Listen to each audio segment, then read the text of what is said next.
Everybody, and happy Sunday to ya. Hopefully, everybody's having a great day so far. Let me turn off my computer speaker so you're not having to hear that mess. Um, Hello. Hope everybody's having a great Sunday so far. Live pictures right now from Lake Norman, the Freedom Boat Club. It is a nicer start to the day. At least we have sunshine around with lesser cloud cover than 24 hours ago. This afternoon, we are going to see a better opportunity for an isolated shower or storm possible a little bit earlier than yesterday. But in terms of temperatures, it's going to be hotter. Low to mid 90s feels like temperatures hovering right around 100, higher humidity, UV index extreme. So just make sure you're taking those summer precautions, drinking a lot of water, taking breaks in the shade, and of course, sunscreen, sunscreen, and more sunscreen. I did notice that there were a few areas as I looked at the Lake Norman water temperatures that did look like there was a little bit of rain cooled air from the storms yesterday. There were a few spots only in the upper 80s and lower 90s, but a few spots even hotter. I believe the peak over the past few days has been like 95 in a few spots. So kind of crazy. Approaching cold front and storm system from the north today is already prompting a few areas of some light to moderate rain for portions of the mountains. We have this little piece of energy there that was previously near Bristol, Tennessee. As we zoom in, you're going to be able to see the light rain for portions here of Ashe County. There's some heavy rain kind of right on the cusp there between Ashe and Watauga County. You can see that just to the south of Clifton. This is all north of Boone so far.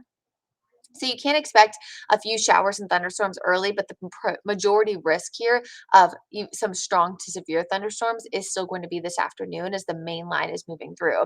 And speaking of lines, as we zoom out a little bit, you are going to be able to notice a few pockets of some rain with a little bit of an outflow, it looks like, ahead of the main line, a little bit of light to moderate rain. Southern Lincoln County, northern Gaston County right now, it's moving your way. I think Cherville will see a little bit of light rain. For areas right around 321. Shelby saw a little bit of rain a few minutes ago, and you can see that now in eastern Cleveland County. So it's not a huge risk, just a few pop-up light to moderate showers this morning. Again, the primary risk is still going to be this afternoon for some strong to severe thunderstorms. However, the risk is a little bit further south today than what we had 24 hours ago. Yesterday it was Charlotte and north. Today it's Charlotte and south as that front's working its way through the region. One of the reasons why we didn't see that potential for severe storms as the storms yesterday started moving south is because we were too stable. Honestly, because of all the cloud cover we had that really stuck around for a lot of our southern communities versus our northern communities having more sunshine. Peak heat index yesterday was 102 in Cheraw, and Albemarle got to 101. Charlotte in the upper 90s. I think will be a few degrees hotter than that today due to all the extra sunshine. Tomorrow, that risk for strong to severe storms shifts a little bit further south and east, so it won't be anything we have to worry about tomorrow. Now, as we talk about, of course, the changes once this front moves through, they're going to be really nice. So we're going to appreciate them once they come. A few showers and storms again possible this afternoon, becoming strong to even severe. This will be primarily closer to 3 and 4 p.m. if you live across portions of the Piedmont, Charlotte metro area. So early morning showers possible, about a 20% chance of rain, and then better storm chances as we enter the second half of the day. Tomorrow, we will be starting to see that front kind of work its way further south. So we will have already started to feel some of that drier air mixing in, but I do think we'll have at least enough moisture and kind of lingering humidity to see an isolated shower or storm. Mainly, it looks like for the first half of the afternoon, and then most things should start to clear out by the second half of the day. Monday will feature a lot of sunshine, probably even more sunshine than what we have out there right now. I will say you're going to notice more sun in areas that are a little bit further south and east today because of those earlier showers, and that's definitely going to have an impact on the stability. So notice just a few pop-up storms tomorrow, but nothing quite as widespread as what we're seeing today because we'll be watching that front kind of get further and further away from our area. And that's going to provide some slightly drier air mixing in, dew points dropping into the 50s. Just to give you some perspective, if we were in spring, I would still be saying that the 50s is comfortable. So the fact that we're seeing this for the first few days of August is wonderful. Upper 60s, lower 70s today. Tomorrow, the last day of July, is kind of our transition day. And then I think Tuesday and Wednesday, the first 2 days of the new month, are going to be great. Now, the bad news is this time next weekend, we are going to be talking about temps returning, feels like temps, that is, returning likely to the upper 90s because that dew point is back at 74, which is really sticky. It's what we had yesterday. In the tropics, I wanted to give a tropical update for you. That low pressure system that was nearby in South Carolina yesterday, I showed you guys on Wake Up Charlotte weekend that caused all of our cloud cover in the morning, is now under a 20% chance of becoming subtropical or tropical over the next few days. You can clearly see it's heading out. Essentially, it's getting pushed away from that cold front. A National Hurricane Center at this point is thinking that's going to merge with the cold front. That would make it subtropical. And simplest terms, tropical systems, kind of have to form on their own. They have to start with showers and storms, warm core that they get from the ocean water temperatures, and not be influenced by any kind of frontal boundary, trough of low pressure, things of that nature.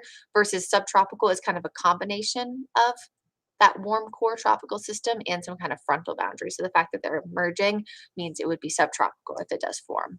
The other system out there in the central Atlantic, shaded in red, has a high chance of development around 70%, but you can also clearly see it is heading well away from us. It's actually going to be east of Bermuda. So it will not be close enough to even see any kind of swells, reaching our immediate coastline, but could become our next named storm, which is going to be Emily on the list. Brad mentioned this last night in the newscast he was filling in for KJ, and I thought it was really important, so I wanted to include it. I include it in my shows and also here, that we still have a lot of time. Although the hurricane season hasn't really been super active in terms of like, oh, storms coming anywhere near us. Almost 90% of storms form after August 1st and before the end of the hurricane season on November 30th. So it's important to note that we still have a lot of time to go, even though officially this season is about a third of the way over. Hopefully that makes sense. Today, in your Guide Roofing 7-day forecast, again, you're going to notice it is a hot and a humid day. 93 degrees, the forecast high. I'm expecting, again, those feels like temps to kind of hover right around the lower 100s. 40% chance of storms, mainly in the afternoon and evening for the Charlotte metro area, but that'll be especially the risk, too, for some strong to severe thunderstorms. So I don't think, for example, if we saw a shower within the next hour in Charlotte, I don't think that has the potential to become strong to severe. We don't have the heat, the humidity, and the daytime heating kind of combination in order to get that early today. Tomorrow, 91, 20% chance of a few storms. This will be kind of the transition day. You'll start to feel that drier air first from the north and west in the mountains and eventually for the sandhills. But I really think it's Tuesday, Wednesday, the first 2 days of a new month that are going to feel really, really great. I hope everybody has a happy, safe, and healthy Sunday. Hopefully you're staying hydrated, taking those breaks outside. And if you do live in areas along and south of the I-85 corridor and you have any outdoor items that you wouldn't want to be blown away, picnic tables, chairs, outdoor decorations, things of that nature, make sure you bring them inside before I would say you are done with lunch. Have a great day, everybody. And I'm actually going to be filling in for Brad this week for a few days, Tuesday, Wednesday, and Thursday. So I will see you next on the 4, 5, 6, and 11 o'clock on Tuesday right here on Wake Up Charlotte. Have a great rest of your day.